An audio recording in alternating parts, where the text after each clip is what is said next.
Minister for Communications and Information and Minister of State for Home Affairs will be making related ministerial statements. I will allow members to raise points of clarifications on all three statements after the third statement.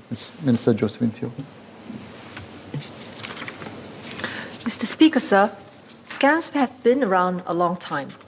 However, technology has increasingly enabled scammers to operate at scale across the globe, and their tactics have become more sophisticated by the year. Yet, while the tactics have changed, at its heart, scammers use the tried and tested formula of exploiting their victims' fears and hopes. Scammers do not respect geographical boundaries, seeking out victims wherever they can. These scams would often have originated abroad. Minister Lawrence Wong has spoken about the enhanced protections in our banking system. I will focus on the upstream measures, how we can intervene through our communications infrastructure to fight scams. MOS Desmond Tan will speak later about enforcement as well as the continuing crucial efforts in public education. But first, let me assure members that the OCBC scams were not the result of a cyber attack or weaknesses in cybersecurity. This addresses questions by Mr. Alex Yam regarding CSA's assessment and Associate Professor James Lim on whether financial institutions met cybersecurity standards. If I could use an analogy in the physical world, the scammers in this case did not manufacture a special key or special keys to break into the bank's premises and to steal from the customers' deposit boxes. Instead, they stood in front of the bank and tricked customers into handing over their identity cards and keys. They then pretended to the bank teller that they were the real customers, accessed the deposit boxes, and cleared them out quickly. Why did the victims fall prey? Because the scammer looked real by wearing the correct uniform and name tag bearing the bank's logo. Why did the bank fall prey? Because the scammer was in possession of items that only real customers were expected to have. In the physical world, the scammer's pressure tactics to hand over the IC and key might have raised an alarm. Likewise for the bank, branch managers might have noticed and made gentle inquiries as to the hurried manner in which the deposit boxes were emptied out. But in the digital world, where we have become so used to instant communications and transactions, our guard is down. The OCBC scam was therefore not a result of a cyber attack or a breach of cybersecurity, which typically involves hacking or breaking into a system to steal information or assets. Instead, it was a classic case of deception executed with speed and repeated at scale. The use of SMS to reach potential victims is unfortunately become even more common and sophisticated. But it is not the only channel. Scammers have used it together with phone calls and emails to phish for information or spoof legitimate organizations. In other words, scammers are taking advantage of our communications infrastructure to reach even more potential victims faster. To combat phishing and spoofing by scammers, we should disrupt as many parts of their modus operandi as possible. Apart from enhanced safeguards in the banking system to prevent scams from easily succeeding, upstream measures are also needed to disrupt scammers' reach to potential victims. Ms. Joan Pereira and Mr. Chris D'Souza are therefore right to ask how we can strengthen our defenses through our telco networks. It's useful to first step through how a phishing and spoofing scam is usually carried out. Typically, the scammer starts by contacting the victim through phone calls or SMS. The victim is then tricked into surrendering their credentials or personal information. In many cases, the act of surrendering credentials and personal information takes place on a scam website, something designed to look like a real website of a legitimate organization. Compared to asking for such information by phone or SMS, no direct human interactions are required, since victims themselves enter their details on a scam website. This allows such scams to be processed with greater scale and speed. And this is why much of our upstream measures have focused on blocking scam websites. It is a key part of disrupting the scammers' plans. On any given day, more than 90% of Singaporeans go online for various activities. SPF and IMDA work closely with internet service providers to block scam websites. When consumers are led by scammers to these websites, they will be alerted to be vigilant. In 2020, we blocked about 500 suspected scam websites. By 2021, the net had been cast much more widely, and 12,000 such websites were blocked. Countless more victims would have been otherwise scammed. In fact, we have the capacity to block many more suspicious websites. However, this does not mean that they will completely disappear from our screens. This is because scammers react quickly and dynamically to such blocks. In the OCBC case, more than 350 scam websites have been blocked. At the peak, we blocked around 52 sites in a single day, or one every 30 minutes. But the scammers were quick to create new websites over the course of their campaign. This pattern of behavior will persist. Nonetheless, website blocking remains important. We will continue to strengthen detection and reporting mechanisms to be more responsive. As mentioned by Minister Wong earlier, the banks will be enhancing their fraud surveillance systems. Government agencies will also explore the use of artificial intelligence to more quickly identify and block scam websites. In addition, the National Crime Prevention Council will start a WhatsApp channel to crowdsource from the public information on scam websites and messages. To ensure processes are in place for proper follow-up, this channel will be launched by the third quarter of this year. Website blocking is part of a suite of upstream measures to disrupt the scammers' plans.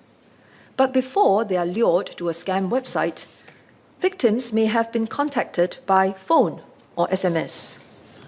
Sometimes the scammers get what they want without even leading the victim to a scam website. Members will be familiar with scam callers impersonating officials from China. These scams started several years ago. During COVID times, the scam callers switched their masquerades, pretending to be the police or other trusted organizations such as the Ministry of Health. Their messages were adapted to exploit concerns about vaccination or other COVID-related measures. These calls deploy what is known as social engineering techniques to cause fear and panic in their victims, using topical concerns that scammers know people are worried about. As most of these calls come from overseas, scammers will often seek to appear more credible by spoofing local numbers. An important set of upstream measures, therefore, involves blocking these suspicious calls. Every month, the telcos block around 15 million, or 1 in 7, of all incoming overseas calls to Singapore. We expect the number of scam calls to rise, given the changing tactics of scammers to increase their reach. They include, for example, incoming overseas calls that resemble phone numbers of our local government agencies or emergency services. Overseas scam callers may also add a prefix 65 without the plus prefix to give the impression that they are calling from within Singapore. Since April 2020, telcos have also added the plus prefix for all incoming overseas calls to help alert their customers. Many scam calls were averted through such measures, but more is needed. Our telcos plan to incorporate additional analytics to block more of these suspected scam calls. We estimate that up to 55 million calls will be blocked each month. Mr. Saktiandi Supat and Associate Professor James Lim asked about the Do Not Call registry. The DNC registry was not designed to prevent scam messages. Instead, it was created to allow individuals to opt out of receiving unsolicited telemarketing messages or calls. Scammers will, of course, not take the trouble to check this registry before conducting their illegal activities. Mr. Speaker, the extent of call blocking needed shows just how persistent scammers are in reaching potential victims. Even if our telcos can block millions of incoming overseas calls, we must not be lulled into a false sense of security. Moreover, as each avenue becomes harder to break through, scammers turn to other channels. In the case of the OCBC scams, the SMS channel was exploited. To better understand how it happened, it is useful firstly to recognize that SMS is an old technology. For many Singaporeans, it is more common these days to communicate with each other using messaging platforms such as WhatsApp and Telegram.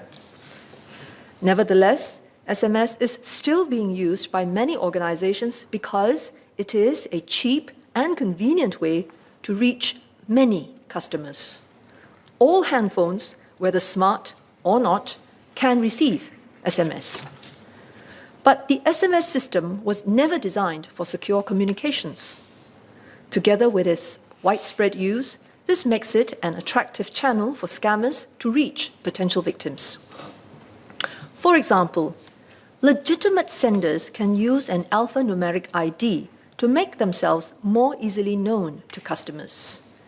Instead of a string of numbers, customers receive an SMS from a sender identified as, say, ABC Company. However, this alphanumeric ID is not automatically protected as part of the SMS protocol. This means, unfortunately, that a scammer can use the same alphanumeric ID, ABC Company, and enter the message thread between the legitimate business sender and its customer. Members know by now this was exactly what happened in the OCBC scams. As a result, the victims did not even realize they were communicating with a scammer rather than OCBC itself. Mr. Desmond Chu, Mr. Yip Hon Wing, and Mr. Melvin Yong asked how SMS could be made safer. The gap I described above had in fact been identified by MAS and IMDA. Last year, the agencies started a pilot for SMS sender ID protection. An organization can register the alphanumeric ID that they use, thus reducing the risk of an illegitimate sender spoofing the same alphanumeric ID and having the message appear within the same message thread. MAS has decided that all major retail banks must sign up to register the alphanumeric IDs they use to communicate with their customers. The government has also committed that all its agencies will do likewise. In addition, IMDA will require SMS service providers and telcos to check SMS senders against the registry. SMSs that try to spoof registered IDs will thus not be delivered, as the sender details would not match registry records. All organizations seeking to send SMSs to phone subscribers in Singapore must also have a valid UEN, Unique Enterprise Number. This will help police with investigations in the event of a scam. Once these immediate measures are completed, the threat surface will be reduced. However, if an alphanumeric ID is not placed by an organization into the registry, it cannot be protected. Observers have also pointed out that scammers can still use similar-looking alphanumeric IDs that are not in the registry to trick potential victims. To further close these gaps, we will consider requiring all users of alphanumeric IDs to be registered. Scammers will then not be able to send SMS using alphanumeric IDs except by joining the registry. This protects legitimate senders. It will also provide more assurance to receivers of SMS messages that an alphanumeric ID indicates a registered source. These further measures will take time to implement and come at a cost, including to businesses. Businesses that choose not to register alphanumeric IDs will have their SMS messages appear only with their telephone number. Their customers can then choose to save the number in their own contact list to help them recognize future messages.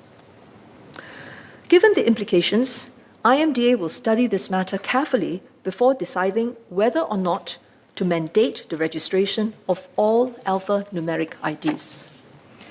At the same time, organizations should rethink how they use SMS to communicate with their customers.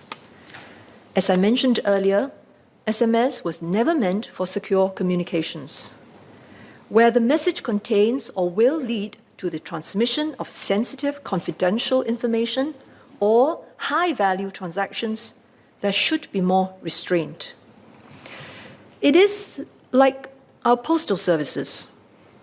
They are generally safe, but we would not send very valuable items even using registered post. One other area that Dr. Shahira Abdullah asked about was clickable links. Although her question related to its use by MOH, the considerations are applicable to many other agencies and companies. Members will know that clickable links are everywhere. They appear on websites, in our emails, and of course, our SMS messages. You'll find them too in WhatsApp, Telegram, and many other apps. They are used extensively because they are highly effective in getting people to take action. For example, using such links, millions of vaccination appointments were quickly and conveniently booked. Unfortunately, clickable links have also been used for criminal purposes. MAS has ensured that banks discontinue their use in SMS communications with customers. However, the removal of clickable links in many other settings will only erode convenience. More importantly, the loss of effective outreach in cases like vaccination registration could be detrimental to our people. A blanket removal must therefore be very carefully considered. Mr. Speaker, please allow me to briefly summarize in Mandarin. 议长先生，有议员问，这次华侨银行诈骗案是否涉及网络袭击，或是因为银行的电脑系统出现疏漏，才会让不法分子有机可乘？事实并非如此。在这系列的诈骗案中，不法之徒并没有潜入银行的电脑系统盗取财物，他们用的是典型的诈骗手法，让受害者误以为自己在跟银行沟通，因此提供了账户资料，然后再利用偷来的资料登入受害者的银行户口，通过电子转账的方式盗取受害者的血汗钱。通信系统再一次成为他们快速联系到大批受害者的渠道，但是和以往相比，诈骗过程的逼真程度高出许多。金融管理局因此进一步加强应对措施。与此同时，资讯通信媒体发展局也提升了通信系统方面的防范，加上内政部的公共教育计划，多管齐下，打压诈骗集团的作业方式。不过，我们都知道，道高一尺，魔高一丈。这些诈骗者干案时跨越国界，目无法纪。想必在我们推出新措施的同时，他们也在摩拳擦掌，想出各种新的办法，继续干案。尽管有了新的应对措施，我们也必须上下同心，方方面面的提高防线，才不会让这些不法之徒轻易得逞。Mr. Speaker, our additional safeguards underscore the importance of telcos in combating phishing and spoofing scams. As part of our efforts to continuously strengthen our defenses, we will require telcos to put in place enhanced safeguards in our networks. This includes blocking scam calls, SMSs, and websites. We also expect them to do more to help their customers avoid becoming victims. Scammers change methods and tactics to evade detection, and our capabilities will need to likewise adapt. IMDA will work with the telcos to continuously strengthen their anti-scam capabilities. We should recognize that even with best efforts, the network defenses alone cannot block all scams. At every part of the chain, upstream and downstream, we are taking steps to reduce the risk. The measures in our communications infrastructure, for example, reduces the available avenues for scammers to reach victims. As mentioned by Minister Wong, MCI is also working with MAS to consider the shared responsibilities of all the key stakeholders in the ecosystem. Taken together, we should be able to significantly reduce the risk of consumers falling victim to scams. But, Mr. Speaker, I believe Mr. Christopher D'Souza has correctly characterized the problem of scams as one needing a multi-pronged response. Indeed, I would add that our approach is an ecosystem approach, what was described by Minister Wong. This has multiple layers of defense. No single layer providing a complete answer, but all layers reinforcing each other to disrupt the scammers' plans. To Mr. Sito's question, this will prevent some types of scams from recurring. But our best defense against new types of scams is a vigilant public. Ultimately, they determine the extent to which we can prevent scams.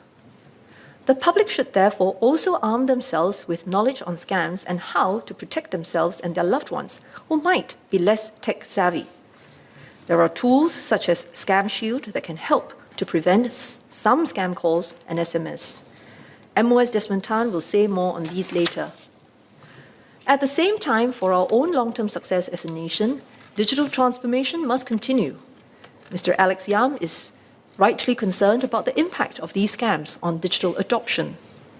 We will strengthen public confidence in online transactions, raise awareness on good cyber hygiene habits, and bolster the digital resilience of our citizens, a call also made by Ms. Ching Li Hui. This is part of a whole-of-nation approach to safeguard Singaporeans against online threats, especially for the more vulnerable groups. As part of these efforts, IMDA launched the Digital for Life movement to galvanize the people, private and public sectors to provide Singaporeans with skills, tools and habits to navigate the digital domain safely and confidently. Many partners have kickstarted projects related to digital literacy and wellness. For example, the Lions Befrienders led a project, Say No to Scams, where staff and volunteers teach seniors about staying safe from online scams and harms. This included measures such as changing settings and installing apps to increase security on smartphones. They are also working on a scam simulation app to help seniors identify scams. The DFL movement will do its part to complement efforts by SPF, the National Crime Prevention Council, and CSA. For example, the curriculum for seniors offered by the SG Digital Office has been updated to provide cybersecurity tips in topics such as digital government services, e-payments, and digital transactions. The Media Literacy Council has also produced tip sheets on e-commerce scams, online impersonation scams, and loan scams. These are available and translated to the vernacular languages for different audiences. All of us, banking institutions, telco operators, government, businesses, individuals, have a role to play in the fight against scams. Across the ecosystem, making these changes may result in additional cost and some loss of convenience, but they are necessary to better safeguard our people from scams. Equally important, they will help to uphold confidence in our digital journey. Thank you, Mr. Speaker.